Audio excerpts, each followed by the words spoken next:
Hello, it is Thursday, October 4th, 2018. 3 days before you can pre-order the greatest comedic sports documentary of all time. That's in quotes, because I would never say it.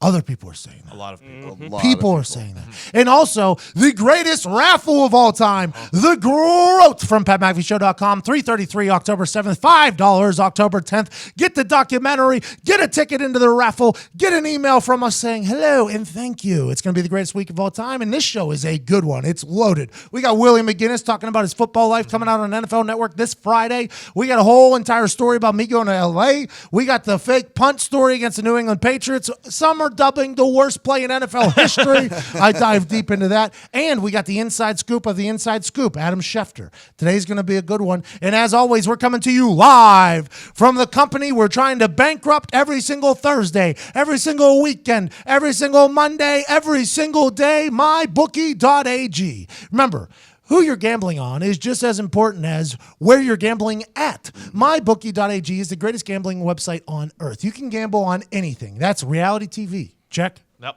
Politics. Yep. Foosball. Soccer. Table games. Baseball. Yep. Everything. Beat Pat McAfee. Beat Pat McAfee, which I just did. Thank you very much. 1.5 over under. I'm assuming I hit the over. Let's go ahead and act like I did. I grew up in Pittsburgh, Pennsylvania, hockey town, USA. We win. That's all we do in hockey. Street ball was something we did. Car! Drag the net. Game on! Grew up doing that. So shout out mybookie.ag. Use promo code PAT. Get a 100% bonus on your first deposit up to $1,000. We very much appreciate what MyBookie has done for us. We're very thankful for our guest today, and I think you're going to enjoy the hell out of this one. Ladies and gentlemen, joining us now is the man who has scoops on top of scoops on top of scoops. Every single Sunday, there's some story being broken that's shaking the NFL landscape, and it's all coming from one man and one man only. He graduated from the University of Michigan and then... Oh, there's a little echo there. I like that. Northwestern University. He's a long-time man on ESPN. If you want to know something in the NFL, there's only one man to go to, and that is Adam Schefter. Wow, Pat, that is quite the introduction. I wish I had given you an introduction that kind and that grandiose when I had you on my podcast last week. I wish the same. You deserve it, though, brother. Your name is synonymous with the NFL, and as a reporter, that's not easy to do, especially a scoops guy. You kind of flipped the game on its head when it got into the scoops game. How did you become the insider of all insiders when it comes to the NFL, Mr. Schefter? Well, thank you for asking the question. Thank you for the kind words, Pat. I would just say I've never thought of myself like that. Honestly, I've just tried to do my job all the time, and it's 28 years in the business. I've been doing it since 1990. So anybody that does anything for a long period of time, I think, obviously, if they try to treat people the right way, you hope that the results are good. And all I've tried to do from the time that I covered high school sports, when I was in college and getting out of college, and is just, again, try to do the job the right way, work hard, and do all the work that some people might not be willing to do. And no skills, no talents, just a lot of longevity and a lot of reliability, I guess. As a talentless person, I think you've done pretty damn good. I think the world has seen your hands at work. You got great hands. The jugs machine almost knocked you over, but you made the catch. People forget. I've seen gifs of you bobbling cell phones on studio sets, but you make the catch, by the way. So I don't think you're a talentless person. I think you have a lot of talent. I would like to ask you a quick question, though. Yes. As I was doing research on you, I had no idea that you were also a Northwestern University graduate. You only pub that you went to Michigan. Is there a reason for that? Do you hate Northwestern? Is this a breaking news? Adam Schefter doesn't respect Northwestern? No, I love Northwestern. In fact, I went back there in 2014 and had the occasion to speak to the Medill School of Journalism. I went there for 1 year, Pat, and I had a great time there. I loved it. Michigan is my undergraduate school. I went there 4 years, and I have not hid from the fact that I go to Northwestern at all. I'm very proud of the fact. In fact, Northwestern has produced some of the most talented people at ESPN. Mike Greenberg, Michael Wilbon, Rachel Nichols, Cassidy Hubbard. They all went to Northwestern. I mean, it's just pumped out great reporter after great reporter. They do a great job there. It's just, again, I had 1 year there, and actually 3 months of it was spent in Washington, D.C. as an intern covering campaign finance reform, which reinforced my desire to go into sports. And at that point in time, I spent 9 months in Chicago, 3 months in a cockroach infested Evanston, Illinois, and then 6 months in a dorm in downtown Chicago. I love my time there. I am a proud Northwestern alum. I've always spoken about it, but I think people just think more closely of me with Michigan, because Michigan, I've had a lot of interaction with the school and love the place, and my son goes there, and so I don't know. I think that's how it's worked out. Ah, jeez. Well, I appreciate that. That's a great answer. So what are your thoughts on Syracuse? Is there a big Syracuse-Northwestern rivalry at ESPN? Because I think that's where everyone who works at ESPN is from, right? Well, look, Syracuse has put out a tremendous amount of great broadcasters. I mean, you go through the list. Bob Costas went there. Tirico. I think Tirico went there. Mm-hmm. The orange. My boss Seth Markman went there, though the school quickly found out he didn't have any broadcasting talent and sent him into, producing and directing and other things like that. See, that's one of the skills of Syracuse. He can weed through that. And so when it comes across somebody like the great Seth Markman, it's, listen, your future is not on air, sir. You need to manage people, not be reporting on people. And so he's the man that makes everything happen behind the scenes at ESPN with the NFL. You've had an incredible run, breaking news stories that nobody expects. Obviously, when it comes to having inside information, there has to be some sort of pressure on you to kind of keep your sources happy and things like that. Have you ever had a situation where a source has said, like, I fucking hate you, Schefter, for doing that? Or is it always, is it a very kosher operation? That's a great question, Pat. I would say this. I would say this, that I am not a confrontational person. I don't care for it, enjoy it. Ask my wife. I don't think we've been married together for 12. I don't think I've picked a single fight with her. And she's feisty and fiery and combative, unlike me. So she's happy to have an argument every now and then. But when people get upset, and it happens regularly, it always bothers me. I don't like that. And as Mort and I have discussed, and people say, it comes with the territory sometimes. You're going to report on things, say things that open. Oh man! Hold on. You cut out right there. You said you're going to say things and report on things and then it cut out as if it was a movie cutting out the most important part. Well, as I was saying when I was so rudely interrupted by this cell phone carrier coverage, you're going to say things and report on things that sometimes people just don't like. It's part of the job. I don't think anybody's happy when you're reporting that they failed a drug test or being suspended or being accused of something unsavory. I mean, just these things happen. It's not enjoyable to talk about somebody losing their job, families being displaced. And these are, regular storylines in the NFL. And again, I think you just try to be fair about it. And if you can be fair, then you're doing your job, I think, the right way. But inevitably, sometimes people are going to be pissed off, Pat. Pissed off. I asked you on your show because I couldn't help it, because I never thought I'd get a chance to talk to you again. So I'm going to do it again on this show. The biggest story that you ever broke, and you gave me the next one, which is such a professional answer. But whenever I say, biggest story you ever broke in your head right there, some story just popped into your head right there. Something was like, oh, that one was. What? Honestly, there's not a single story that I can give you or would rattle up. I think I would take more satisfaction in just the body of work of doing what I've done for 28 years. And it's a long time. And as somebody said, it's sort of like standing in a batting cage and the pitches just keep coming and coming and coming. And you just try to get your bat on the ball and get a single here and there. And so I don't sit back and say, oh yeah, I got that story or I got that story and reflect on that. I just not how I think. So while I understand why you're asking the question, I'm being honest. I tell you, the biggest story is the next one. But the bigger deal really is just that I've been fortunate enough to be able to do it for as long as I have. That means more to me than any single story. Okay, so you can't tell us the biggest, but is there one that affected you maybe personally, or one that sticks out to you, something you connected with? Just bring up the Jason Pierre-Paul story so we can ask you about it. Also, what is the next one? What's the next one? Just bring up the Jason Pierre-Paul one so we can ask you about it.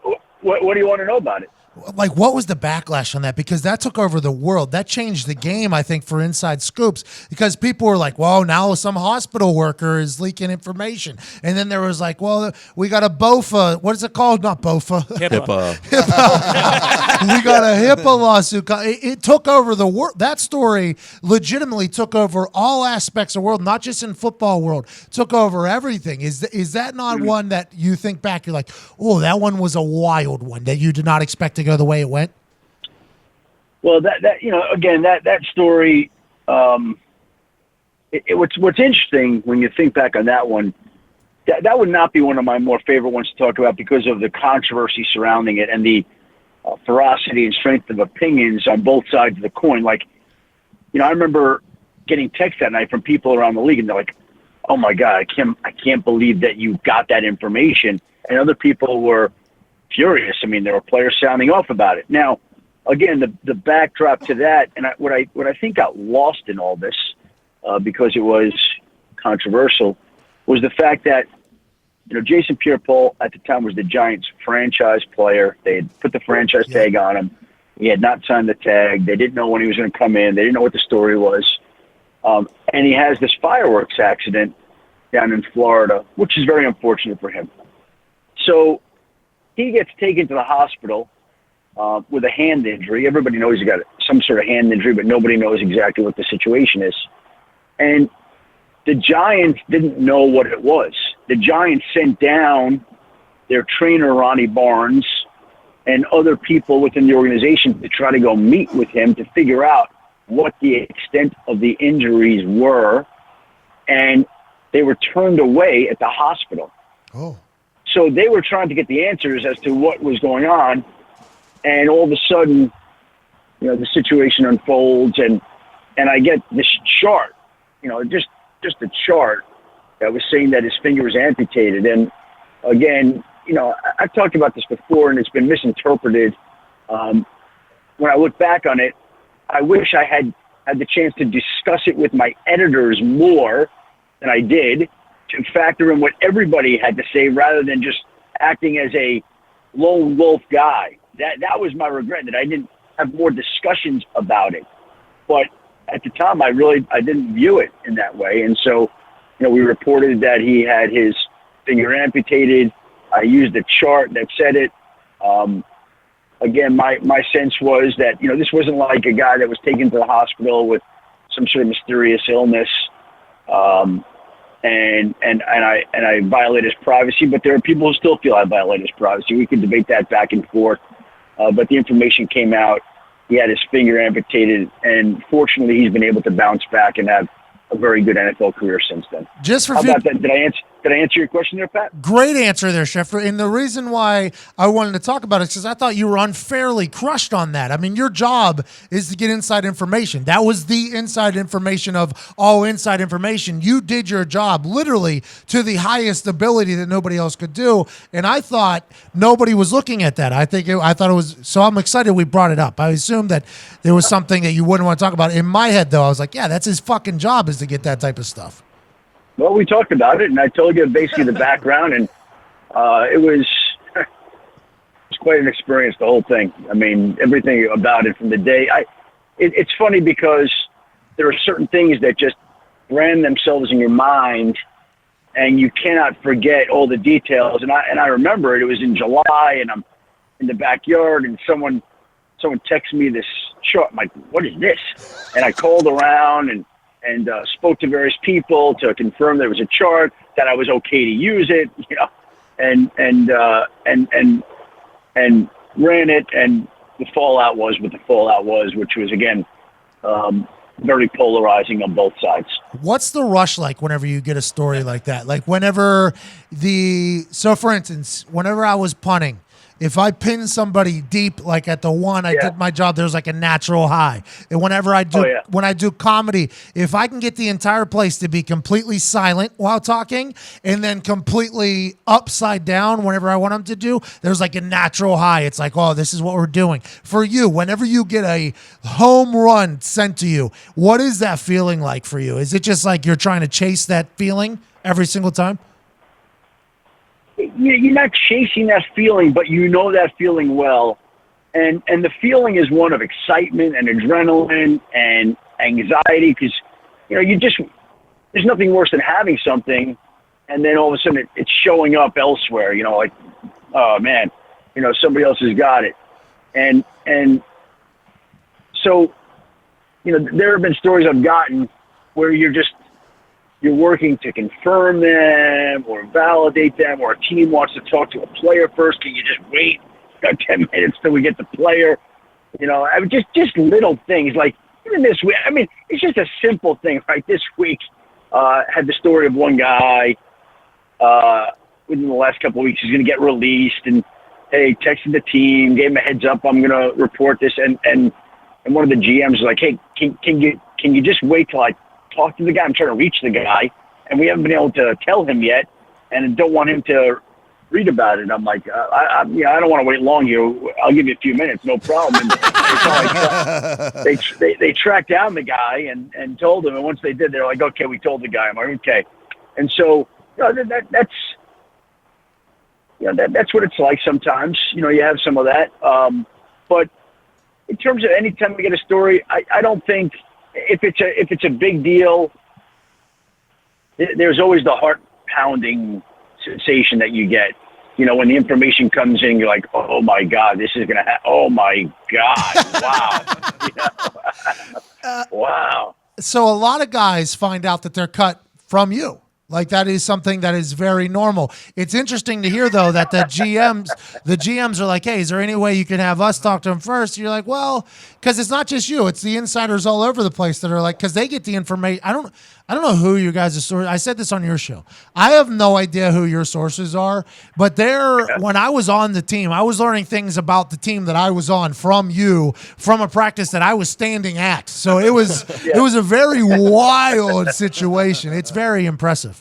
I go back to that guy, the team that I texted, hey, just want to give you a heads up that I'm going to do this. And the text back was, that's BS. What did I do? Get the information, like, hey, and that brings us back to guys being upset. Now, if I had just gotten the information and spit it out, I think that guy would have been, really, really pissed off. And again, I can do whatever I want to do, right? I don't need him to approve it or sign up, but you want to be professionally courteous when you can. Hey, why don't you guys hurry the fuck up? I'd like to break this. That's what you tell the GM. Hey, why don't you? Yeah, go screw yourself, right? When you speak to the students at the University of Northwestern's journalism school, what's the biggest piece of advice you give to those that are aspiring to have a career such as yours? Well, you know what? First of all, I'm really glad I did it because, it's great to be in front of those kids. Plus, I always feel it's an obligation anytime you're asked to talk to somebody about going into the business and those requests come in, often. I'll talk to everybody, but I always say, hey, do me a favor and go back and Google my speech that I gave to the Northwestern, the Medill School of Journalism in 2004. Just Google it. It's a 70-minute speech, and there's probably going to be things in there that I say that I'm not going to say to you today. And so there's a lot of advice, information that's dispensed that almost has served me as, here's my little how-to video that you could just watch. Just go on Google and YouTube it, but if I'm going to summarize, what I said there were a lot of things I said that day. I don't remember exactly what I said that day, but I think that, it comes back to just, again, working hard and doing the right thing and trying to treat people as fairly as you can and making yourself indispensable to the organization that you work for. And really, you hear people all the time, they say, I want to go to work for Major League Baseball. I want to work for the NBA. I want to work for a football team. And what I would say is just get in the door. Just get in the – I don't care if you're cleaning the mailroom and getting the boss's coffee or scrubbing the toilets. Just get in and do it. Because once you get in, then you've got an opportunity to be around all these people and to show them your worth and your value and your work ethic and what you can bring. And once you get that opportunity to get in the door, then you want to make it such that they can never let you go and they have to have you. That's beautiful. That's a really good piece of information. I don't think anybody should dream to work for a place that doesn't have people clean their own toilets. I agree. Okay, so the NFL is under a PR. And if anybody wants to clean my toilet, I'm hiring an intern. Exactly. The NFL has PR nightmare after PR nightmare, whether it's with the rules or off the field or anything like that. Have you heard any discussions from any of your sources about the rules with the Clay Matthews shit that's taking over the world? And every single thing that happens, they kind of take over the world with every little PR problem. Have you ever had have you had any discussions with any of your sources in the league about how they're going to fix the game and make it something that everybody can truly enjoy and kind of rally behind? You know what? That's the issue du jour, like right now. You know, every year it's something else. And there are always complaints about the officiating, right? But last year, you know, is it a catch? Is it no catch? Now, can you hit the quarterback? And I think what the league is trying to do, and so far to very mixed results, is they're just trying to be consistent right now. Like last weekend in week 4, you saw the roughing the passer penalties drop dramatically. I think there were 2 all weekend long. And I think they got a message across, hey, you know, let's try to be smarter about this. Now, you still see the play like Arden Key bumping into Baker Mayfield and getting a call there that's like ridiculous. I mean, but again, I think as long as the league is trying to establish some consistency here from week to week, from game to game, from crew to crew, and I think that's part of the problem is that these officiating crews, each one's had its own ideas. And even Teddy Bruschi, who I worked with at ESPN, was espousing on NFL Live, and I thought it was a great point. He's like, if you're a defensive player, you need to know who the officiating crew is, and you need to study them just the way that you would study the opposing offenses so you know their tendencies. You'll know if a crew is calling a game tight that you can't hit the quarterback at all. You'll know if they're not calling it as tight that you can, you know, get some little jabs in on the guy. So it's important to know the tendencies of the officiating crew. That's where the league is at right now, but I think the league is just trying to be more consistent with this. Okay, I respect that a lot. I appreciate you so much, Schefter. I very much appreciate you, man. Is there any big news? And I appreciate you. Anything you'd like to break on my show here, or any news that we should be looking forward to that's coming? Breaking news: Pat McAfee has not given up the idea of one day punting in the NFL, but it would have to be the right opportunity at the right time with the right team, and then he'd be willing to turn his back on this fantastic media empire that he's created to go punt again in the NFL. That's a good little breaking news you just had. Pretty accurate assessment right there. Schefter's podcast is really good, by the way. You were a great host the other day. I appreciate you for having me on. You're good at that. Well, I appreciate you having me joining me on such short notice and being the great guest that you are. It was fun. It's you've done a great job at your next career if you ever decide not to go back to your old career. And there aren't too many people who could punt as successfully as you. And then podcasts, as I said in the intro, punter turned podcaster. Yeah, you have other skills too, but that's a little bit alliterative, so it works out. Oh, I like the P and the P there. Did you learn that at Northwestern or Michigan? One of the both. Respect. Ladies and gentlemen, the insider of all why do you and Florio hate each other? I just remembered this. Well, where do you get that we hate each other from? Well, I mean, not hate each other. What's the beef with you and Florio? What have you seen me say about him? Oh, okay. All right, there it is. All right, I appreciate that. I respect that answer. You just answered a lot of things there with that word right there. Yeah. Ladies and gentlemen, the inside man of inside men, Michigan man, Northwestern grad as well. 70-minute speech. Go ahead and check that out on the Google. I can't wait to learn from you there. Check out his podcast. You can obviously see him on ESPN every single day with about 5 different phones handling all the business. Ladies and gentlemen, Adam Schefter. Thank you, Chef. Thanks, Pat. Appreciate having me. Thank you so much. You were really incredible in there, Adam. I hope that worked out for you. Yeah, it was great. I appreciate it, man. We'll send you a link. Yeah, you got it, my friend. Thank you. Anytime you want, we'll be in touch, Pat. You got it. See ya. Take care. Bye-bye. What'd you ever hear me say about him? That's great. That's such a good answer. Not wrong. Yeah. That is true, though, right? I guess that is true. I wish we could just call Florio right now and be like, yo, Schefter said that he never says the thing about you. Because on this show, he said, I'm not going to say any names. I'm not going to say any names. And I just poked the bear a little bit, and he was like, all right, Schefter. He went right at him. That's the Italian, though, Yeah, Florio. yeah, That's the West Virginia Italian Florio going at him. Schefter was good there, though, huh? Yeah. Yeah. He was really solid. Funny. I enjoyed him a lot. He just came out with a good book too. I heard it's good. Obviously, I obviously didn't read it. Todd- About 9/11. Todd asked an incredible question, by the way, and he goes, "Yeah, just Google me." What a response. Yeah. Oh, good It point. is true. He's like, yeah. Do you want the whole speech? I don't know, like a 70-minute speech. I don't know what you want. I'm very thankful for him. Yeah, I'm he's very great. thankful for him. He's a guy that has the inside scoop because he's got his best seat in the house. Right? He's friends with everybody. If you would like the best seat in the house, there's only one place to go at all. It used to be very complicated and confusing. The inside scoops game used to be very complicated and confusing. Everybody got their goddamn sources. Ticket buying used to be complicated and confusing until one company came along and said, wait a minute, let us help you out. And that is SeatGeek. SeatGeek is the greatest ticket buying app on the planet because they don't catfish you. It's easy to use, just 2 buttons. It's easy, and they will tell you the best bang for your buck because they scour and search all the other ticket platforms to see what is the best available option for you. They don't lie to you. No. They don't tell you bullshit seats. No. What you see is what you get. And whenever you go, you're going to be like, God damn, I'm so thankful I used a reliable, confident, and incredible source like SeatGeek for my tickets. You're alive, but are you living? Go live and experience something live with SeatGeek. They got tickets to everything. Yep. Everything. Everything. You want to go? They got a ticket for it.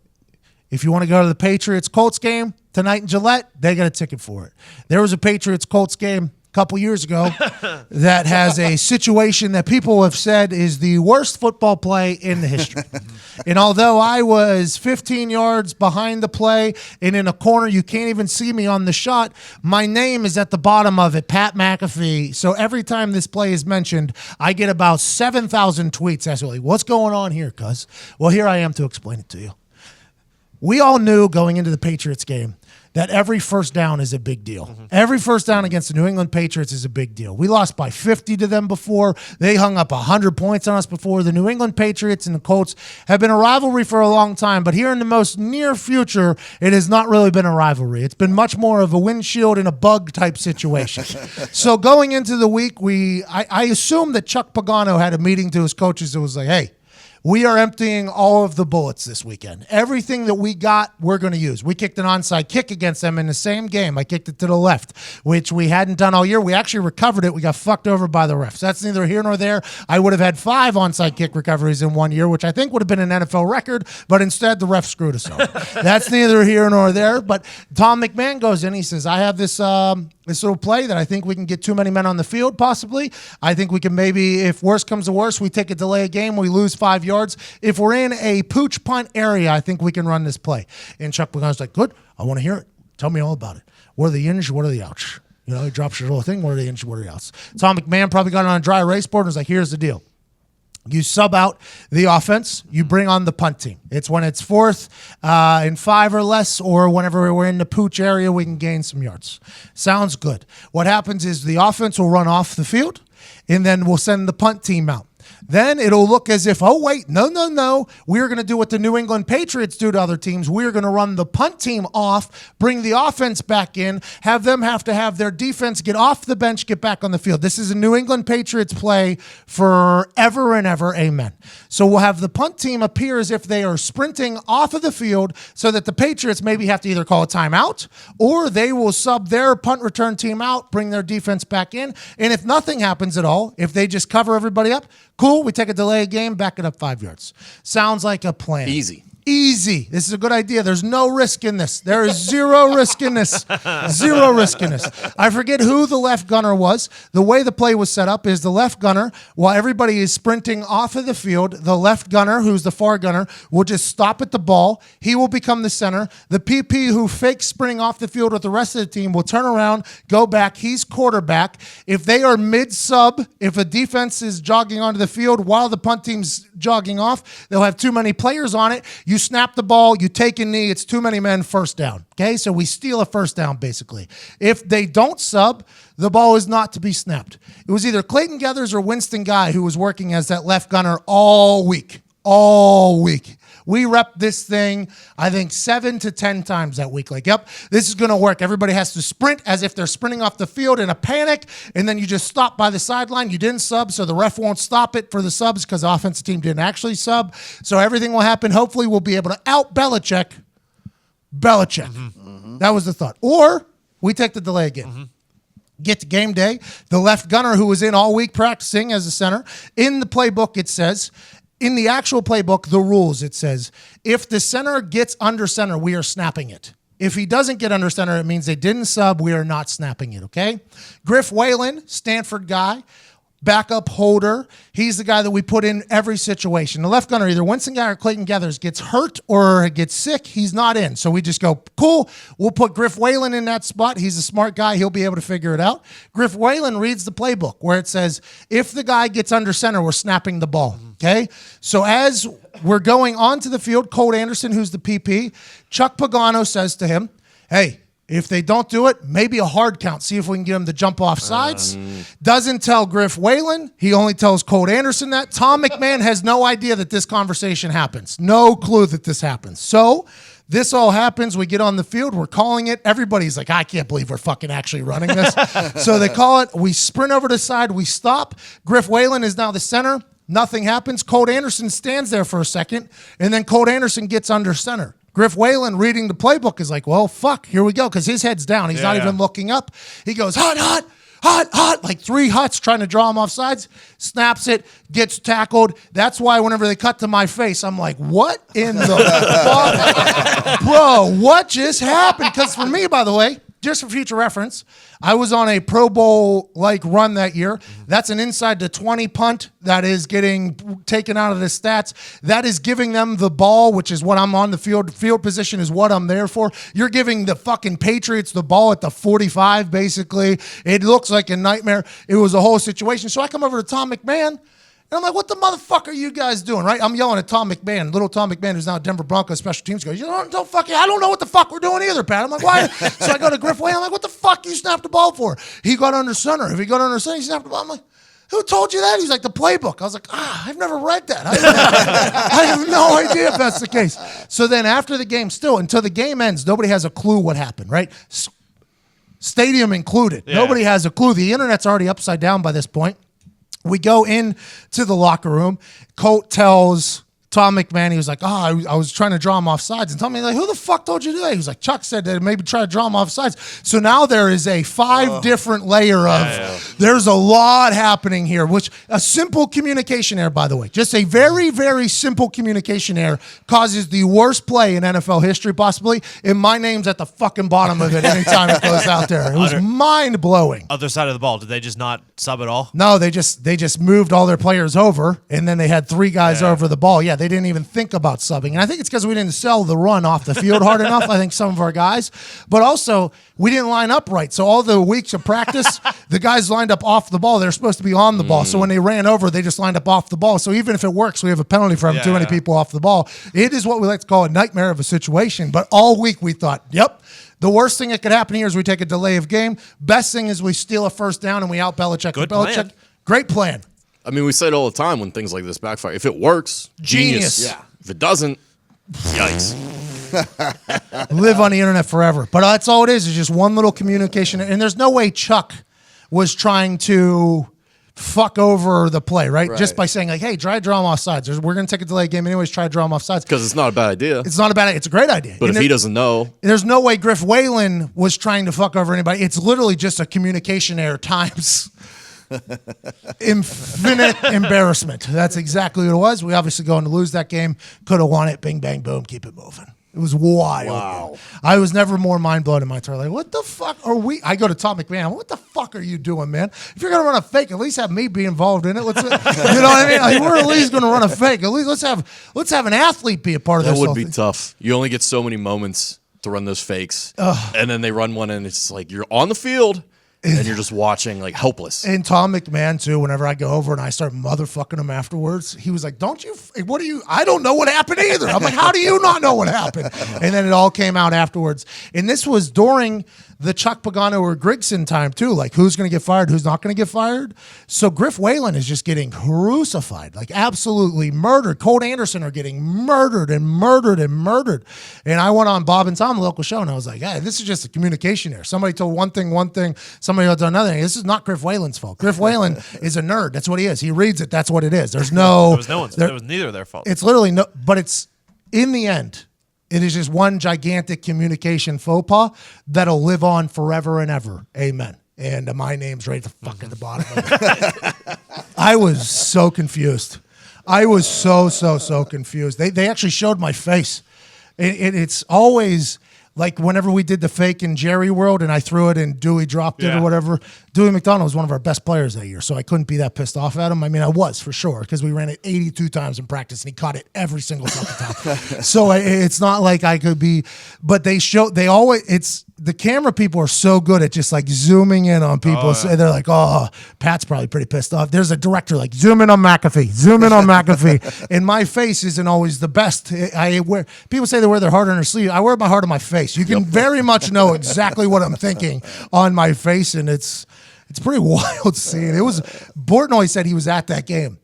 And he said he'd never been happier when something happened. He said because the whole crowd was just like, what the we look like idiots. They look like complete idiots. Worst play in the history of football, they say.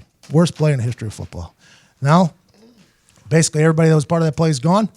And here we are talking about it. All because of one little ad lib. There was worse. That the coach made. Hey, to make you feel better since you were on the field, there were worse.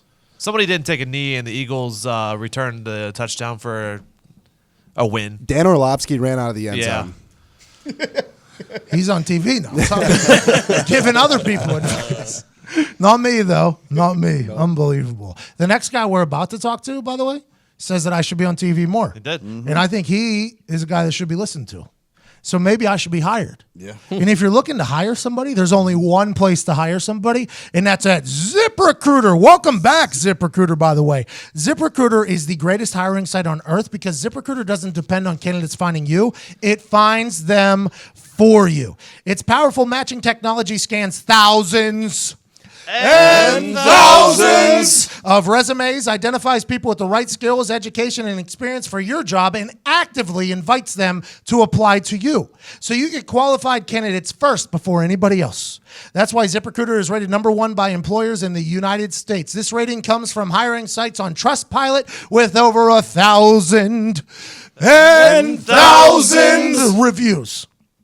And right now, listeners of this show can try ZipRecruiter for free at this exclusive web address, ZipRecruiter.com/McAfee. That's ZipRecruiter.com/McAfee. ZipRecruiter.com/McAfee. ZipRecruiter, the smartest way to hire.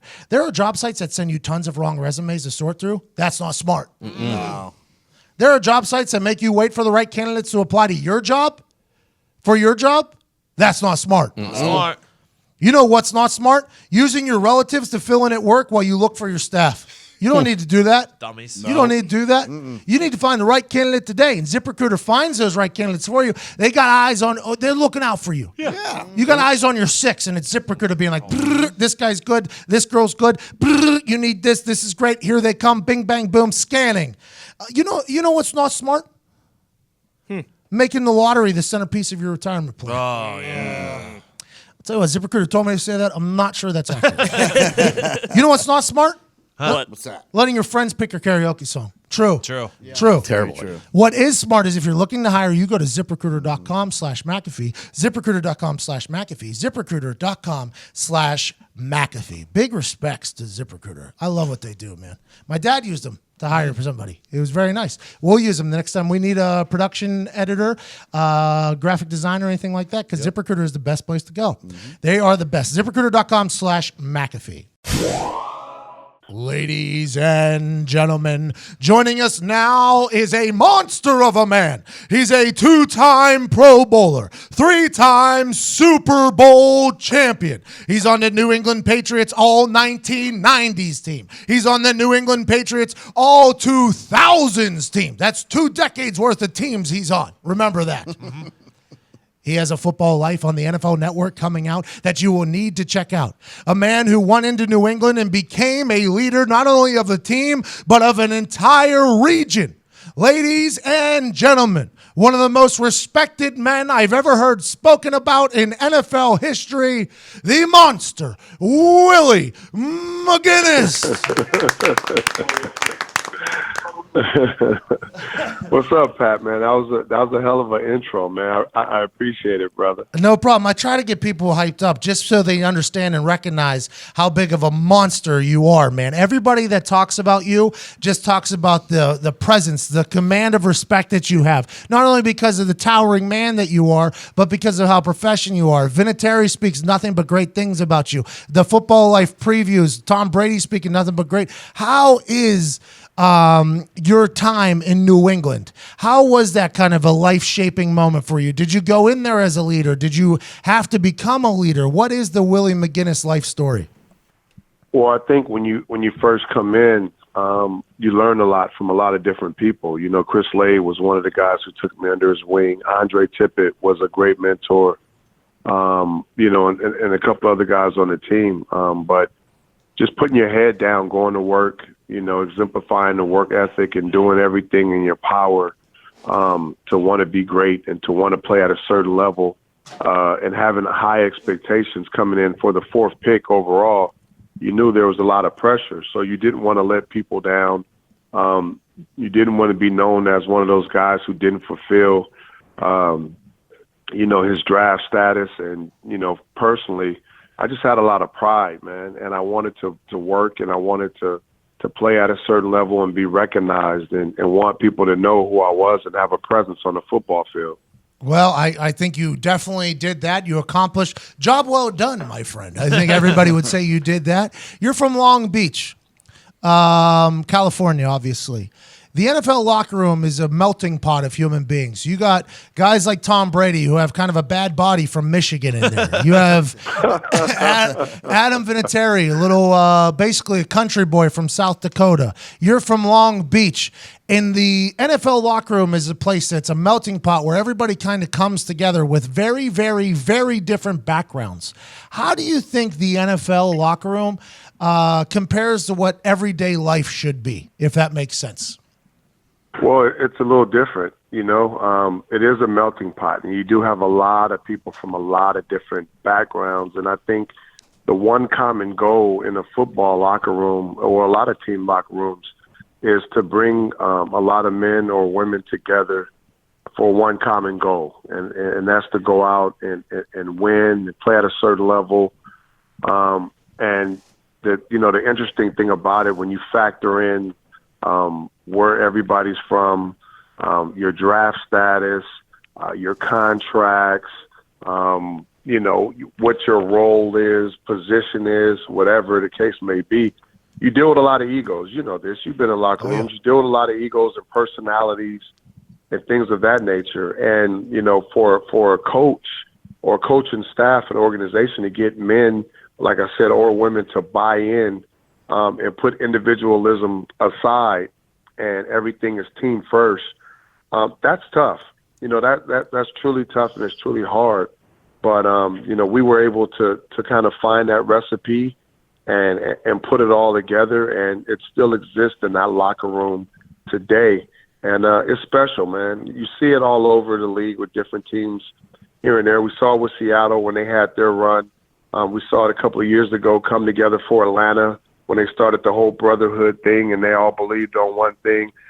You're starting to see it in Tennessee with Mike Vrabel and his crew of guys and his his players. It's special when it comes together because you can start to feel it. You see it with the Rams. You hear Gurley talk about how competitive they are in their locker room and how they push each other, and all the different personalities and superstars there, how they're able to come together on both sides of the ball and the way they're playing. So it makes for a dangerous team, but also it's something special when it happens. Is it more important to have a good locker room, or does the coach have to be great? Like, why is Bill Belichick able to do what he's able to do for so long and some coaches can't? Why is Vrabel going to, what it seems to be, go in there and just pick up right where, like, just go become an elite coach immediately? McVay, same thing over in LA. Why do some coaches have it and some don't, Willie, in your honest opinion? Well, first of all, you got to have a great football mind, and I think the one thing that exists in all those men is they have a great football IQ. They have a great football mind. In Vrabel's case, he's learned from a lot of different coaches and systems that he's been a part of. This is something he wanted to do while he was playing football, where we used to talk about it in the meeting rooms while we were getting ready for games and things of that sort. So he's always had the passion and wanted to be a coach.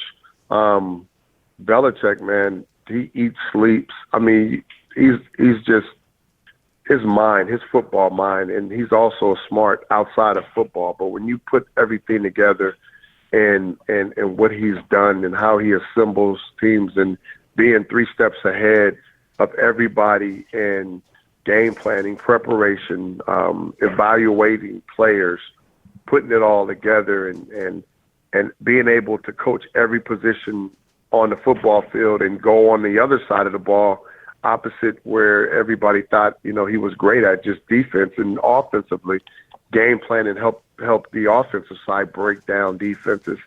I've never seen anything like it. His work ethic, his ability to foresee things and put you in positions and tell you, hey, these things are going to show up, and magically they show up during a football game. It's incredible. And then Sean McVay, man, I've had times and spoke with him and talked with him plenty of times. He's so passionate. His energy, his play design, his creativity, his memory. I think a lot of people starting to see how smart he is and the way he can remember and assemble and put things together.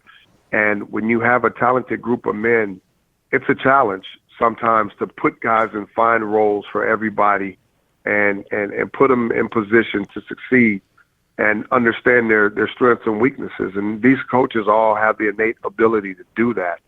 And I'm just excited to see where, we already see where Sean McVay is going. We already know about Bill Belichick. He's a legend, first ballot Hall of Famer, and Vrabel is just getting started. So those 3 coaches are kind of on the same page in a lot of different ways, but very exciting to watch their teams. All right. I can't wait to watch A Football Life, Willie McGinest, Friday, 8 p.m. American Standard Time on the NFL Network. You were from Long Beach. Obviously, you went to Polytech.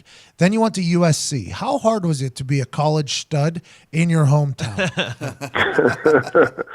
It was fun, man. It was always a dream of mine to be a Trojan because they were not just a football team. They were family, and you never leave the university. Once you go, you're always a Trojan. And, what was special about it is it gave me the opportunity for my parents. We couldn't afford college and all that stuff. We definitely couldn't afford USC. But me getting a scholarship and being so close gave my parents and family an opportunity to come watch me play and be close.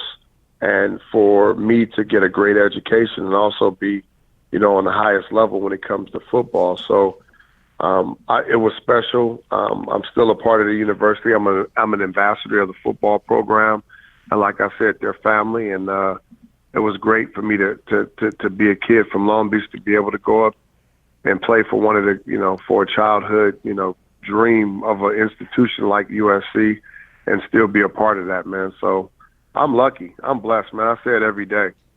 Was there another school you had in mind? Obviously, you wanted USC, but was there another one that was like in the decision? Yeah, I went to Colorado. I visited UCLA, and I canceled my trip to a lot of schools. I canceled my trip to Notre Dame and Miami. I was just kind of over the recruiting process. I knew where I wanted to go, so I was kind of over it. But there was a little pullback because I went and visited Colorado, and my dad really liked Colorado, so there were some conversations there. But I had to make an executive decision to make sure to let us know I was going to USC. You're the 4th pick of the draft. I should have known that, by the way, before you said it there. That's something I should have looked into as a host of a show. That's on me. What was your first purchase? 4th pick of the draft. That had to be a pretty good day. What was the first purchase? What was the first thought? Like, okay, we finally got cake. What are we going to get now?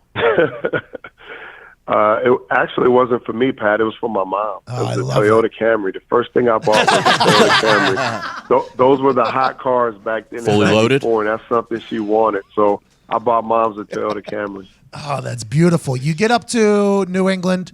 Had you ever been to that part of the country before? What was it like transitioning from being a Cali boy to now living in the New England area, which is vastly different, I'd assume? It's totally a culture shock. And no, I had not ever been in the region. Didn't know anything about New England. When I got drafted, I was like, where the hell is New England? Where am I playing at? Is it anywhere near Old England? Yeah, I thought I would have to play out of the country. I'm naive, young. I didn't know what was going on, but it was great. And I fit right in. I fit right into the cold weather, the seasons changing, all the different, nuances that goes along with the East Coast. And, I like to say that I'm a chameleon when it comes to that, man. I had no issues. The people, the fan base here were great. A little different. They talk a little bit different. The numbers are a little bit off,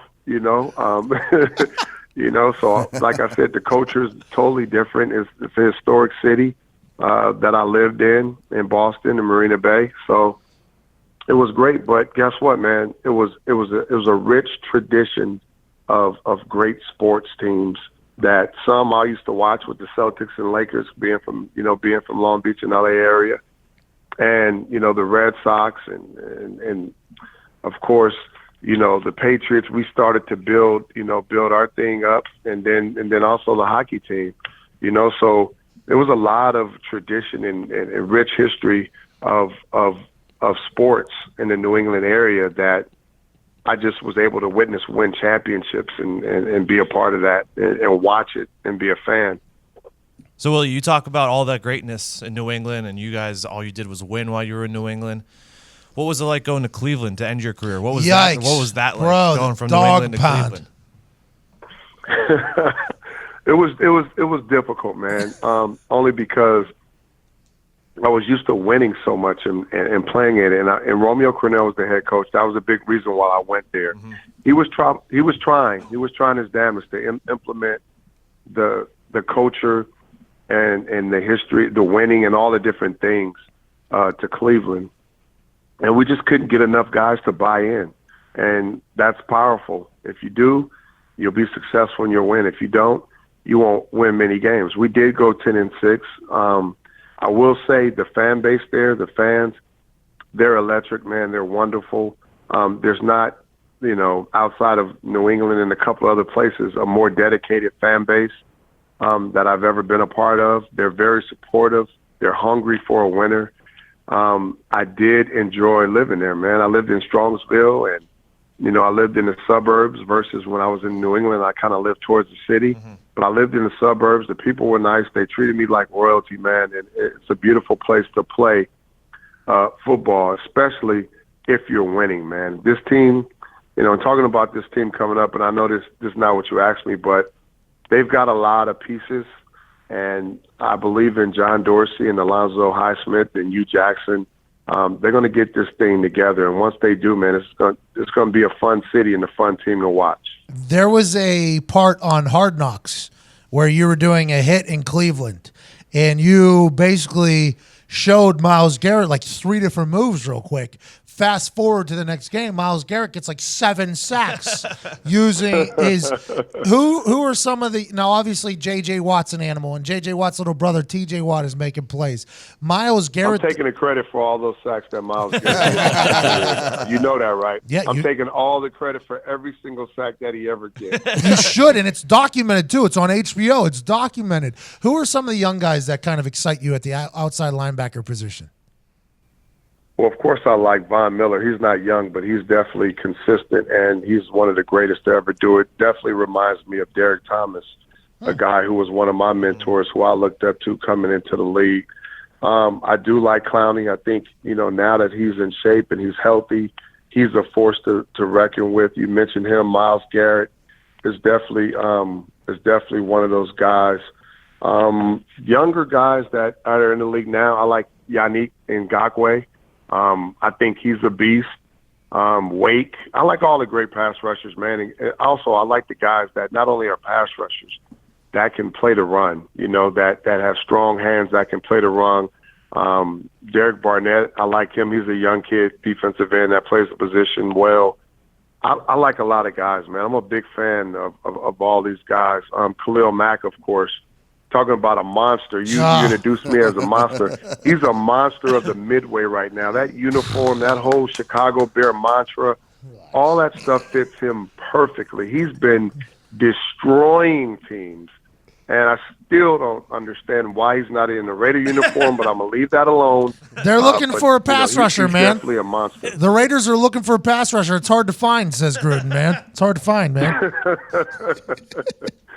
Yeah, I mean, he's I don't get it. And then also DeMarcus Lawrence, man, he's another guy I got to mention that I'm cool with him.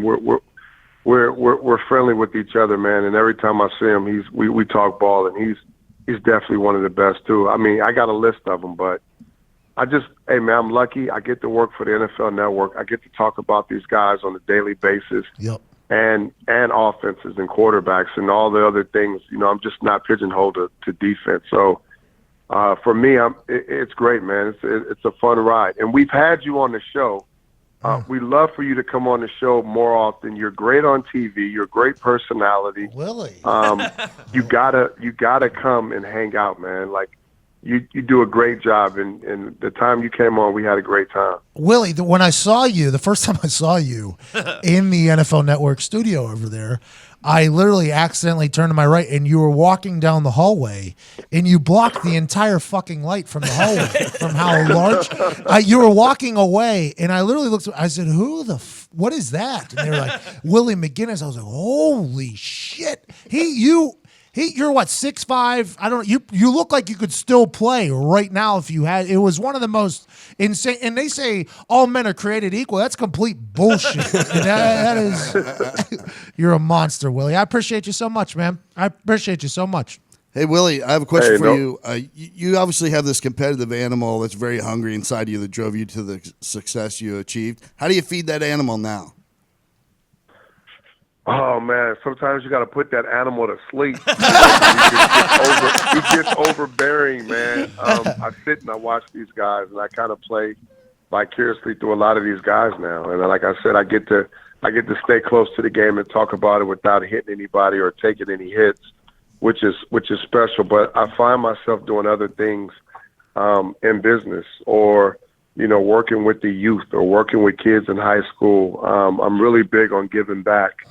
And feeding these kids the knowledge and trying to give them hope wherever their background is or where they come from or their circumstances, that no matter where you're from or what you're going through, if you just stay the course and understand it's a process, you have an opportunity, not just in sports, but to do anything that you can dream or hope to do. So I think I feed it that way. My wife always gets on my ass because I'm never around. I'm so busy and engulfed with work and kids and football, and my daughters are playing volleyball now. So I'm the obnoxious dad out there yelling volleyball chants with the other dads with my volleyball shirt on. Side out. So I stay busy, man. I stay busy, man, and I get the energy out a lot of different ways, man. Trust me. Football Life Friday, 8 o'clock. I can't wait to watch and learn more. Thank you so much for all you did for the game. I hate what you did for the Patriots, but no, that's neither here nor there. And thank you so much for joining us, brother. I appreciate you.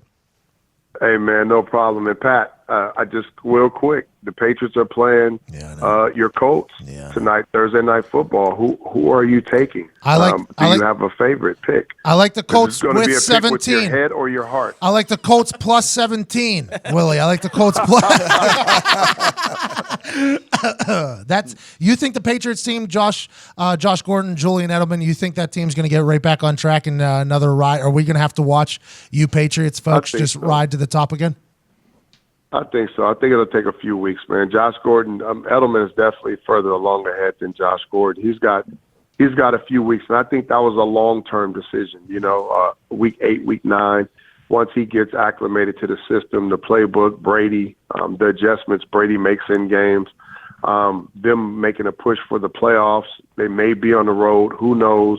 You're going to need some firepower, and I think that was something that, if he has everything in place and he's settled in, man, that offense is going to be pretty tough to deal with. I thought this was it, by the way. I thought this was it. I did too. Did you? Too. I just can't let you go, Pat. It's just too hard, man. You're too fun. Can't just let you off the air like that. No, I'm talking about the Patriots. I thought this was it for the Patriots. I thought the dynasty had come to an end. Oh, hell no.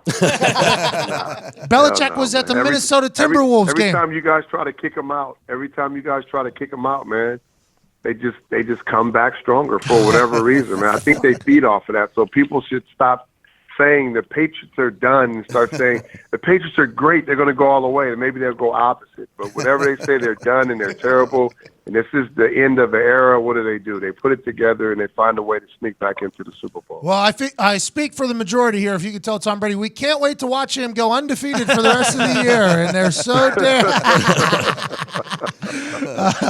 Ladies and gentlemen, absolute legend in the NFL, Willie McGinest. Thank you so much, Willie. My pleasure. Thanks, guys. Cheers, man. Cheers, brother. Thanks, Pat. Keep up the good work, man. I appreciate you. I'll be in L.A. this weekend, actually. Well, come by the studio, man. I mean, you got to get on air more, man. You got to come up there. You do a great job, man. I appreciate that. I just signed with an agent, so it might possibly happen. We'll see what happens. Hey, man, give them a call. I know they're pretty high on you, so that's easy money, man, for you. Come get some of that money a couple days a week. That's such a good idea. Thank you. I appreciate you, man. I'll see you this weekend, hopefully. All right, brother. I'm flying to L.A. to live, 340. 340. Today? Yeah, 340 today. I'm excited to go out there, man. It'll be a good time. Yeah, Sunday will be awesome for you. What's on the agenda? So tomorrow, Jim Rome. Yep. I'm going to be on the Jim Rome show. Nice. The jungle. And then I'm going to lunch with him. Really? Wow. I guess me and Jim Rome are going to lunch. That'll be cool. What I've been told, though, is his studio from everybody else is like 7 hours away. So, like, the CAA guys are like, hey, just a little heads up. We're going to send you a car. Have some stuff to do because it's like an hour and a half, 2 hour drive each way. And I'm like, where the fuck is he? They're like, you got to remember traffic. Rome's been around a long time. And I'm like, yeah, a long time. And he's got a monster following, too. Oh, yeah. And I guess I've been, I don't want to say a fan, but from afar, I've been respect. I've respected Jim Rome. He's good. He is. I think his fans are a loyal bunch. They are. And he, like, shits on them all the time. Like, goes at them big time, and they still come back. Mark Madden style. Yeah.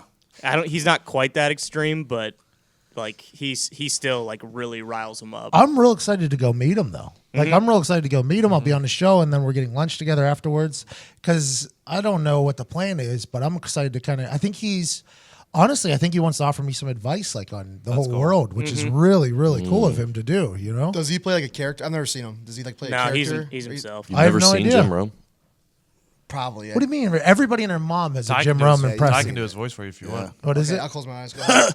Hilarious. What's up, clones? Yeah, dark hair. Yep. Goatee. I know him now. Have you said anything to them? I was just saying something to Evan about if you could getting on like Bill Simmons' pod because I feel like his audience would be a big. Is thing. he in L.A.? Yeah, the Ringer offices are in LA. Yeah, I think the Ringer crowd would be one that would really like invest and want to buy your documentary. Yeah. So Bill Simmons has built just like 4 monsters, right? He's like the Elon Musk of media. Yeah. That's what it is? Because Elon Musk, right? Builds a company, billionaire, goes down to zero. Builds a company, billionaire, goes down to zero. That's kind of the Elon Musk. Bill Simmons has done the same thing, right? Yeah, he started Page 2, which was just kind of like, I don't want to say barstool, but like funny writing and stuff like that wasn't on the ESPN homepage. And then he started Grantland, which was like a huge, media kind of empire type thing. That folded when he left ESPN, and then he started Ringer right after that. I would like to... Because I guess LA is so big. And I was originally supposed to stay on Hermosa Beach on the Strand, which is where I plan on retiring at some point. If I ever get enough money, those houses are like $30 million, and no punting money was ever going to get there. So I would say the Hermosa Beach Strand is probably the reason why I ended up retiring, just for future reference. Or the house down in Naples, Florida that I saw. Punter money was never going to get it, and it was what I was looking for. But so that I was supposed to get that Airbnb. Lady who says that she's not a scam. Was a scam. So now we're staying at a hotel in Santa Monica. I guess we're right by the pier. I've never done the Santa Monica Pier, really. And I've heard it's awesome. Yeah, that's where Whitey Bulger was caught. Maybe go to Santa Muscle Monica. Beach and do some things. They got sea lions there? Whitey Bulger was caught at Santa Monica? If I remember correctly. Is that the pier that fucking Vinny jumps off of in Aquaman and Entourage? Yes. Oh, it's going to be hard not to do that. Got a hole in my eardrum, but it's going to be hard not for me to be like, Sam, record this real quick. Are you going to run a tux and everything? Sam, from behind me, go ahead and record, please. Whitey was Santa Monica, yeah. Oh, man. Yeah, so we're staying there. But I guess that's near. So I'm going on Rich Eisen show on Monday. So I'll be at Rich Eisen studio on Monday. And then on Sunday, I think I'm going to be at Fox all day. Nice. Which is going to be pretty cool. Very cool. They're going to give you your TVs to do your videos? That's what I'm very worried, though, because this is like a very huge opportunity to go shake the hands of the Fox people. But I'm like, man, Sunday's a pretty big day for me. I get a couple million views on these brand videos. And I'm like, what am I going to do? Right in front of like Terry Bradshaw? Be like, Terry, if you could please keep it down for a second. I think that's exactly what needs to happen. I know this is probably your like kind of thing, but I kind of got a thing too. So if you guys could all can you rewind that too, please? TV1. I mean, TV1, if you could please rewind that. You get Terry in the background hooting and hollering. I think it's a big hit. You butter up Terry a little bit. Tell him your dad was a huge fan. He was a Yinzer. He grew up in wherever, fucking Carrick. Four stills. Same thing. I mean, it's close.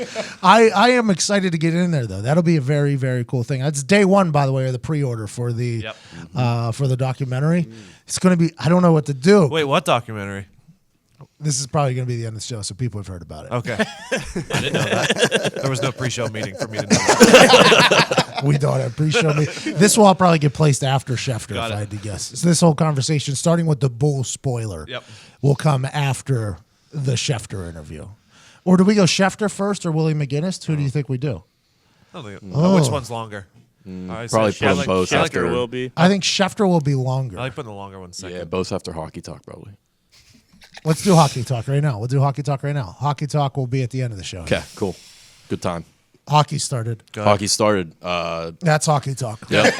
Capitals blew the doors off the Bruins. Brad Marchand dummied a guy. Tom Wilson suspended 20 games. Quarter of the season. That's awesome, by the way. It's a big hit. AQ Shipley, very happy. AQ Shipley called me yesterday midday, honestly, just to tell me that Tom Wilson's been suspended 20 games and it's about time, is what he said. It was hilarious. By missing those 20 games, he will not get a paycheck this season. Huh? Oh, what? He signed an extension, so he got a $5 million signing bonus for his contract, but that's the only money he's getting this season. Like, the suspension equals the amount of money he was paid from his last contract, so, like, he's not going to get a paycheck for the entire season. Really? Playing for free like Chris Long? Pretty much. Good guy. What's the NHL do with their money when they suspend the guys? Because the NFL says that they donate it, but who knows if that's way. true? Nobody No knows way. if that's true. They donate to Rogers' pocket. Yeah, right into Roger Goodell's fucking suit collection. it goes in Bill the Sun Votes. Fund. I forget what the purpose is, but it definitely goes somewhere. I would love for somebody who's been suspended a bunch, like James Harrison would be the perfect guy because he's been suspended hundreds and hundreds and hundreds of thousands of dollars, to do a lawsuit to the NFL for them to check their books for where all the suspension money is gone. And then that would be a federal audit would have to come in. Yep. Then a settlement would happen. Then something would happen. That would be a wild scene. It would. James Harrison's the only guy to do it too because I don't think he's scared to go to war. Yeah. You know what I mean? You would have to go to war with the NFL. But it's crazy because that's every time, like I got suspended by the Colts. To the tune of a lot of money, like $75,000 or something like that over my entire career. It's where's you guys just pull that out of my? Where's it go? Where does it? And then I watch Jim Irsay buy a $250,000 drums. I'm like, is that for my fucking Wait a minute. I have a question. Jim, I like you a lot, but is that directly out of the thing you just pulled out of my fucking pocket right there? It's an interesting situation. In the NHL, it's a Players Emergency Assistance Fund, whatever that means. Oh, I got you. So whenever the lockout was about to happen, much different than a strike, by the way. Yep. For those of you that don't understand, strike is the worker saying no. Lockout is the owner saying no. You can't come to work. So there's two different looks at this. The NFL was a lockout for 5 years or 4 years before the lockout was about to happen. The NFLPA was saving up for a chest. A war chest is what they called it, to pay for themselves, basically, lawyers. Like, well, we're going to have to pay lawyers. I'm like, well, aren't y'all motherfucking lawyers? Like, is your salary not enough? What do you mean we got to pay for lawyers?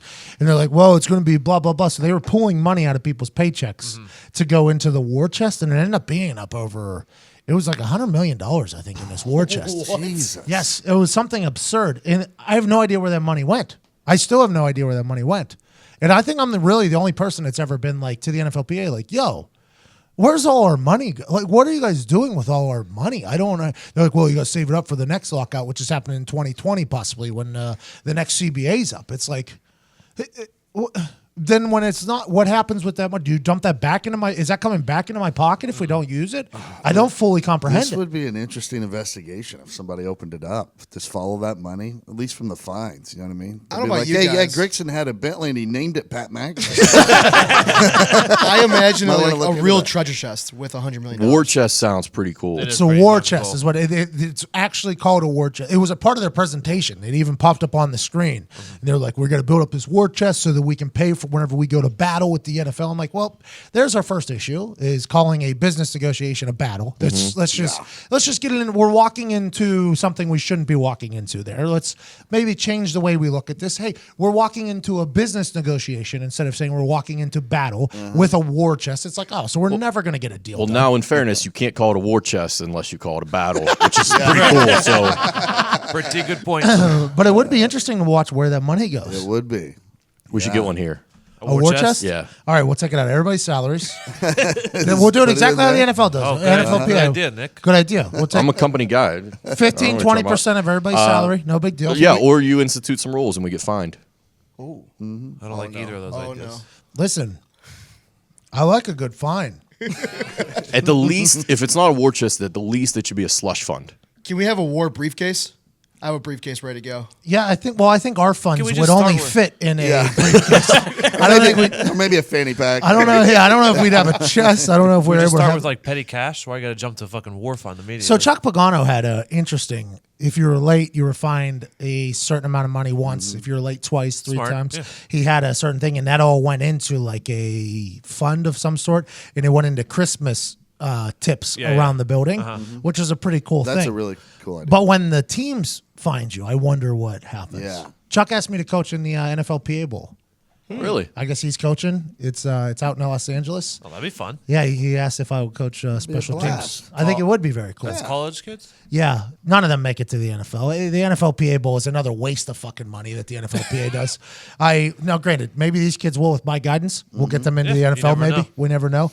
But that was something that the NFLPA put together with, I think, the war chest money that was left over, where they just need to spend the money. And I was just flipping through the TV, and I saw this NFLPA Bowl on, and I saw about 25 people in the stands watching it, and I saw 0 players that are going to make the NFL in it. And I'm like, why are we spending money? Well, there's a potential opportunity to make a lot of money with the TV rights and blah, blah, blah. I'm like, well, let me know when that happens. Let me know when and it never did. It's probably some kind of write-off. But they take our money and then put it into this shit. It's like, just give me my money back. You know what I mean? But that's not the way I guess a union works. I'm a very anti-union NFLPA guy. A very anti-NFLPA guy. Didn't even sign with it my last couple of years. Didn't even sign in. Was one of the only players that was like, I'm not supporting this bullshit. And they still took my money, obviously, because it just comes right out of your fucking paycheck anyways. But I felt like I took a real stand doing that. And if I go coach in that NFLPA Bowl, that'd be kind of... Oh, God damn it. I'll be giving back to the game, though. I don't think there's anything wrong with that. Like, if you see the way things are run and you don't agree with it, then Well, it's because they show up. Every NFLPA meeting is at the end of a fucking 14-hour day. We have your Madden checks. Here's 10 grand. As soon as this meeting's over, here's 10 grand from Madden. Dangle the carrot. Oh, yeah. And then everybody's just like, okay, we getting them Madden checks today. That's going right to the dice game here in like 25 minutes or whatever. And then we watch a presentation about how in the 1930s, guys were basically playing with rats and had to clean the stadium. And then the union came in, saved the day, got them the contracts that they got, which I appreciate. I think there's a time and place for everything. But nowadays, now we got dummies running and making decisions, and I'm like, I got a question, right? So at the beginning, when I first started asking questions, it was a big sigh and moan from the crowd, right? Because it's like, does anybody have any questions? As soon as there's no questions, you were that guy. Yes, exactly. So early in my career, like years 4 and 5, I was good at this point, so I could speak if I wanted to. But I asked a question, and I get like a sigh from around the room. And then the question I asked, though, a lot of the older guys were like, no. Yeah, let's hear that answer. And I'm like, thank you. All right. So then it became like something like, okay, they're coming in. This is McAfee's. This is going to be a time. And then I stopped going to the meetings. It's like I was like, I'm not even going to go anymore because it's just you never get an answer. They talk around it. I was very anti the. I suspect a lot of guys like the Madden thing were probably, oh, you're going to put us in the video game? All right, cool. That's exactly like just the novelty of being in a game. Well, because you look at the check you're receiving, which is monstrous. You look at the game check you're getting each week. You look at that. You look at the insurance you're getting. It's good. You look at your 401k. It's good, but that's from the NFL, not from the PA. You start looking at everything. You're like, oh, life is really good. So there's no reason to ruffle any feathers. But then whenever you start like peeling back the curtain a little bit after you're in the league for a little bit longer, you're like, wait, yeah, things are good, but there's a lot of people living a great life off of us being good. And then questions start happening, and then there's never any answers. There's never any answer. There's a guy in a suit up front who's smarter than you in his head, writing on. I had one of the NFLPA guys had a dry erase board who was just drawing circles on it about where the money goes to me, and that was his answer. And they put a period, and they put the marker down. It was like a mic drop situation, and I wanted to be like, yo, that made no sense. But I didn't. I was just like, oh, okay, that makes sense. I'm not coming back to one of these meetings. I stopped going to meetings too. The union meetings? No, we had a Friday morning meeting every Friday. And it was basically just to highlight everything that everyone did during the week for the company. You're a dumb one. And after I was there for like 3 years or whatever, I was like, fuck this. Like, these are the dumbest things ever. I'm just going to sit at my desk and be on the internet. It's basically everybody just patting themselves on their back. Yeah. And then they realized I wasn't in there. And that was a bad day. Can somebody go get Diggs out of his fucking cubicle? He's the only one that isn't. We had a similar thing. They were called all hands meeting, where everyone in the building had to be there. I just started making up things and like meeting with doctors and stuff during that time. My so I didn't have to be there. boss is like, you think you're better than everyone else in this company? You don't have to go to these meetings. I was like, we sit there and clap for each other for fucking 45 minutes. It's the dumbest shit in the world. So all these meetings are just pat on the back fest? Oh yeah, huge. Do you guys have that at State Police? Oh yeah, all the time. Yeah, you'd have to go meet, and like some member of the superintendent's staff would sit there and talk about how yellow jackets, having yellow on the back of your jackets, make all this shit, and you're like, I really don't give a fuck. Like I just go out and catch bad guys, dude. I don't care. And about then the people who have been there vest. for like less than 12 months are super fucking exciting, and you gotta shoot them looks every fucking time to shut the fuck up. I can't wait for us to start doing this. I'm going to make everybody sit down. We're going to have big music, smoke. I'm going to come in. This week, Zito did this. Zito had 30,000 views this week, everybody. Zito! Good job. I'm so pumped for Next this. week, the goal's 31. Let's Okay, go. Zito! That's like, well, whenever we were at Barstool, they would send that weekend email, and that's what it was. It was like a big... it's that, but a meeting. Which was very nice to put into words what everybody did. But our particular thing, nobody would read ours. And nobody would read that thing anyways. No, Foxy said that Todd wrestled an alligator this week. No one batted an eye. No one said a goddamn thing. What do we say? Dave Chappelle came into the office, Yeah. but we couldn't put it up because his special wasn't there yet. Yep. Arnold Schwarzenegger did something. We put like an entire thing. We sent it over to New York, and Copy they would paste. put it in the email. Copy paste. Put it in Didn't there. read it, just put it in there. We're the worst. I understand why people hate me now. Like, as because I'm writing a book a little bit.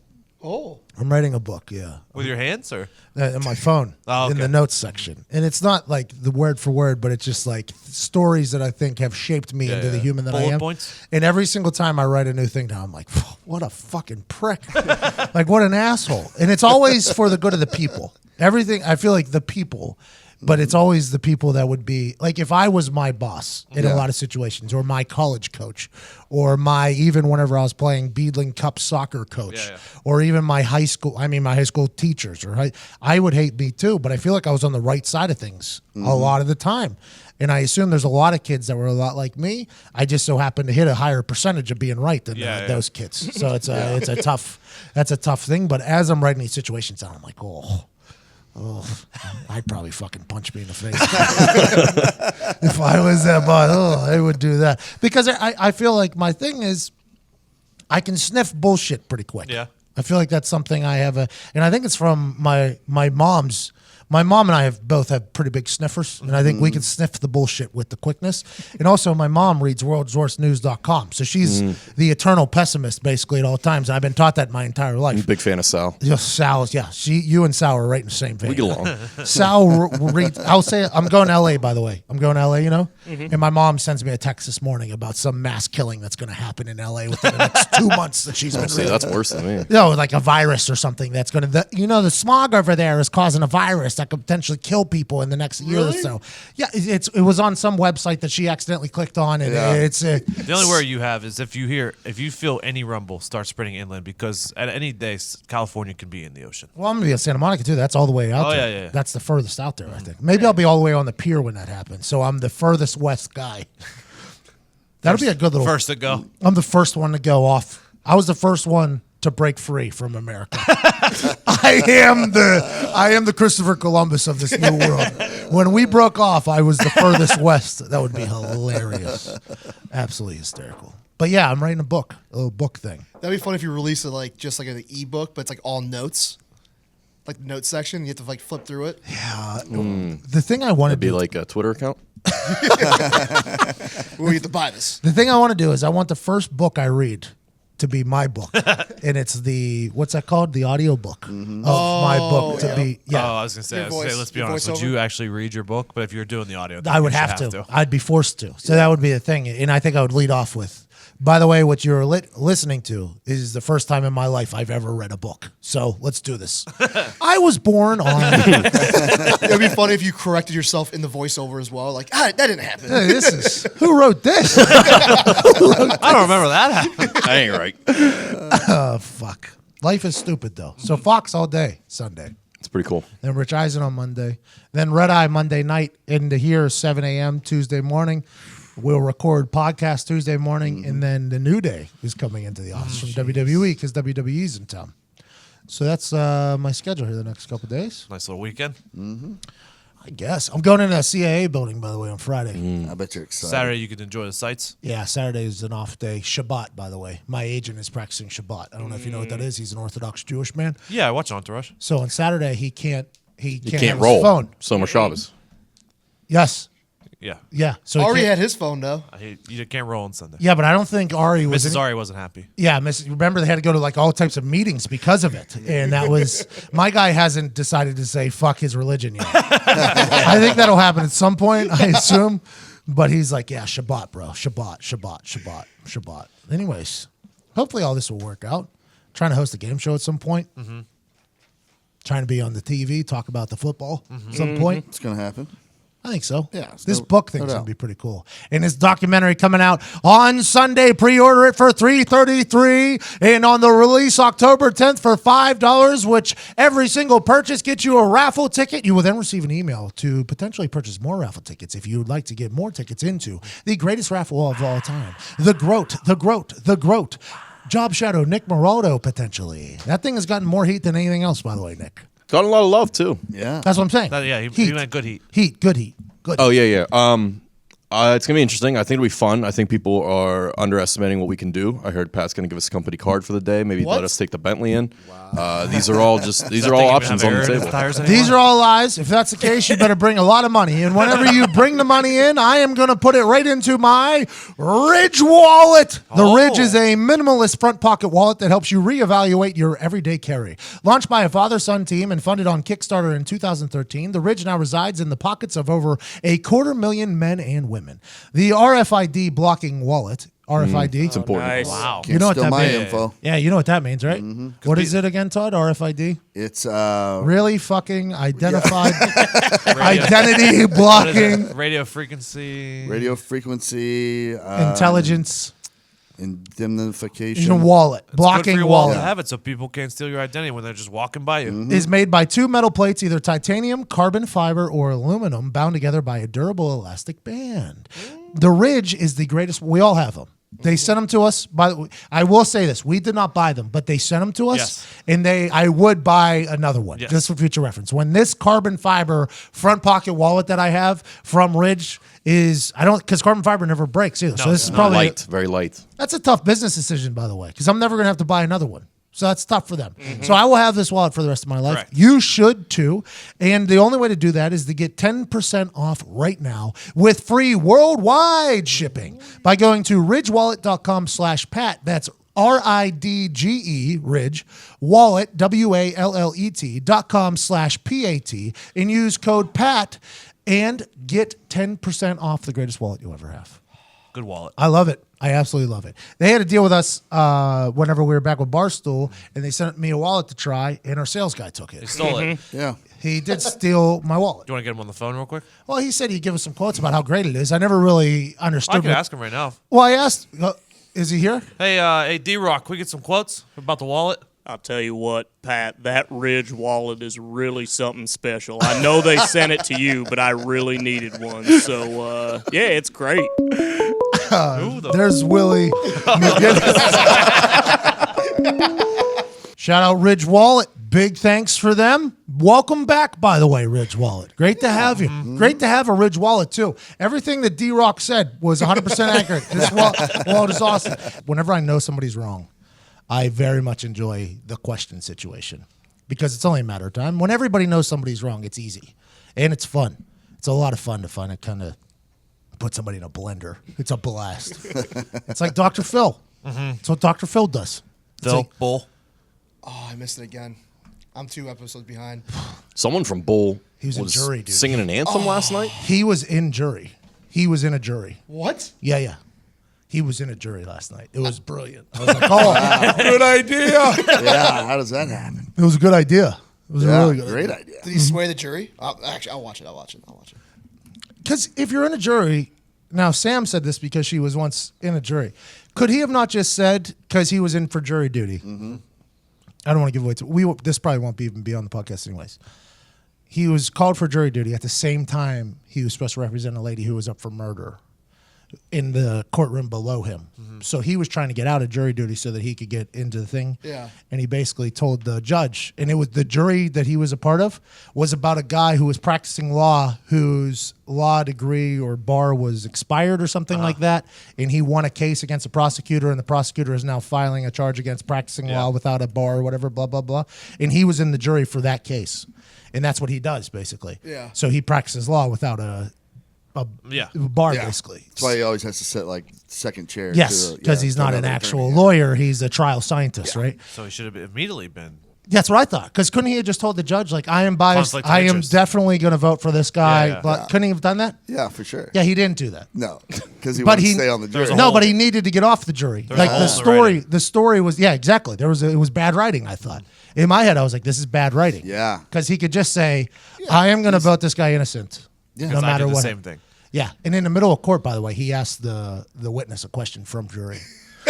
Said, Judge, I know that the jurors are allowed to ask a question, and she was like, "Yep, you're right. Go ahead." And he put this fucking guy in a blender, and then the guy answered. He's like, "No further questions." And then the other lawyer was like, "The case rests or the defense rests or whatever." Yeah, so he basically won the trial from the juror thing, and then he goes downstairs, saves the day. Classic. It's Chunk Palmer. Black guy? Yeah. Oh, yeah. He's the stylist of Bull, so he gets the witnesses ready to look professional. He sang the national anthem for the Yankees game last night. He played for the Georgia Bulldogs in Bull. He was a former running back, gay guy. He was also big deal. George Washington in Hamilton. Really? Yeah, I'm looking him up here. Really? Not my George Washington. He wasn't my George Washington. He was a George Washington, a bald one. So many George Washingtons. My Alexander Burr, sir, was the guy who hated John Legend, too. He's just a bad guy in everything I know him as. He's talented. Those Broadway people are so talented. Oh, yeah. I don't know how they don't get... Do they get paid well? Yeah. I would Is that a dumb assume so, question? Yeah, they do really well. If you're on Broadway. Do they really? Yeah. Especially like the lead people. It's like 8 shows a week though. Yeah. And they just run and sweat. Yeah, it's basically like being in the WWE. I mean, you have that kind of schedule. Yeah, just no traveling. It's Yeah, just right yeah. there. Mhm. I don't know how they do it. Because they can all sing better than most of the motherfuckers that are out. They can all dance better than most of the motherfuckers that are out. But they're confined to a 4-block radius in New York City. I don't really get it. I don't understand it. I don't understand it. I'm like, why don't you all just go on The Voice? You know, this 8 days a week thing could all stop.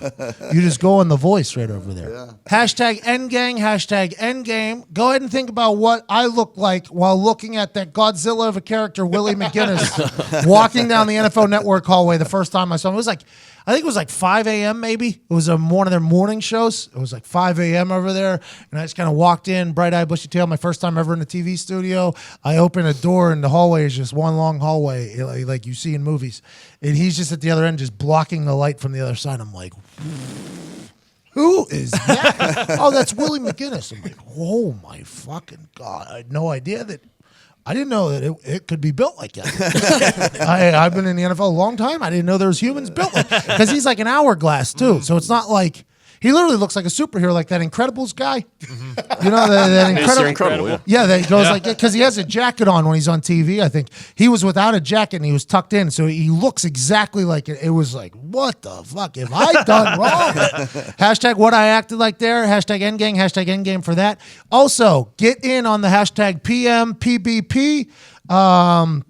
What was it again? I forget. It was something. Listen to the last episode. I don't know. I forget what it was. Remember, it was something. Yeah, it was like your reaction. To the raffle. Oh, yeah. Hashtag GROAT, by the way. Greatest raffle of all time. All those tags, get them in there, possibly win some merch. We are handing out merch like hotcakes, by the way. It's unbelievable because we run the merch now. Go to PatMcAfeeShow.com. October 7th, pre-order $333. Greatest raffle of all time. Greatest comedic sports documentary. October 10th, $5. We appreciate you so much for flexing with us on this beautiful Thursday. Hope you have an incredible weekend. I'm heading to LA in like an hour. Yeah, Los Angeles. No big deal. Don't worry. How about Willie McGinest, by the way? Just give me a little stroke there in the middle of that interview. Yeah, Not bad. Clip that. We also need to Very nice of him, just too. go to the first 30 seconds of every interview and clip together everyone saying that's a hell of an introduction. That's the best and introduction. just roll together like 50 of them. Is that what we call a sizzle reel? I don't know. That's I don't know. Foxy. Sizzle. Evan's supposed to be doing it. That's what's Foxy supposed to do. Anyways, have a great Thursday. Tweet us, fucks with us. We'll see you soon. Have a great weekend.